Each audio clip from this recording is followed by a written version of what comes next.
તો આ તરફ દાહોદની વાત કરીએ તો દાહોદમાં ગર્ભવતી મહિલાના મોતને કારણે પરિવારમાં રોષ વ્યાપેલો જોવા મળી રહ્યો છે। તો દાહોદમાં ગર્ભવતી મહિલાનું મૃત્યુ થઈ ગયું છે, જેના કારણે અત્યારે પરિવારમાં આક્રોશ વ્યાપેલો જોવા મળ્યો છે। હોસ્પિટલની ભૂલના કારણે મહિલાનું મોત થયું છે।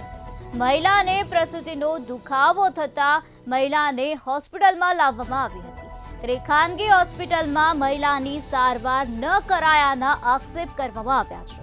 તબિયત ખરાબ થતા દાહોદ ખાતે રિફર કર્યાના આક્ષેપ કરવામાં આવ્યા। તો પરિવાર દ્વારા પોલીસને જાણ કરાતા પોલીસ ઘટના સ્થળે દોડી આવી હતી। પોલીસ દ્વારા તપાસનો ધમધમાટ શરૂ કરવામાં આવ્યો હતો। પોલીસે અકસ્માતે મોતનો ગુનો નોંધ્યો છે અને આ સમગ્ર મામલાને લઈને અત્યારે વધુ પૂછપરછ હાથ ધરવામાં આવે છે। મહિલાના મૃતદેહને પોસ્ટમોર્ટમ અર્થે ખસેડવામાં આવ્યો છે। મહિલાને સારવાર અર્થે ખાનગી હોસ્પિટલમાં લઈ જવામાં આવી, પરંતુ મહિલાને સારવાર ન મળ્યાના આક્ષેપ પરિવાર દ્વારા કરવામાં આવ્યા છે, જેના કારણે મહિલાને જીવ ગુમાવવાનો વારો આવ્યો છે।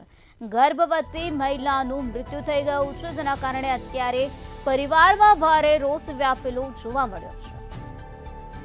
હોસ્પિટલની બેદરકારીના કારણે મહિલાનો જીવ ગયો છે, ત્યારે આ બાબતને લઈને પોલીસ દ્વારા તપાસ હાથ ધરવામાં આવી છે। પુંજાભાઈ બધિયાભાઈ કેવા નીનામાં તો શું તમારી શું સમસ્યા છે? અમારો હા આ હોસ્પિટલમાં લાયા હતા। કયા હોસ્પિટલમાં લાયા હતા? વર્ધનમાં। હા, તો શું થયું? આ છોકરીને પછી લાયા, પણ એને સારવાર કરી કે નહીં કરી અમને પાડી રાખ્યા। એટલે શેના માટે સારવાર માટે લાયા તમે? હે આ છોકરીને ડિલિવર કરવા। હા, ડિલિવરી કર્યા બાદ શું થયું હતું? હે આ કેસ બની જાયલો, પણ આ લોકોએ પાડી રાખ્યા અમને। કેમ પાડી રાખ્યા? હવે શું ખબર। હા હા, તો કેટલા વાગે તમારા બનાવ બની ગયો?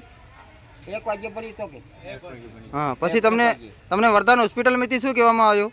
ત્યાંથી કહેવામાં ત્યાં જ બન્યો એ કેસ એમ કીધું।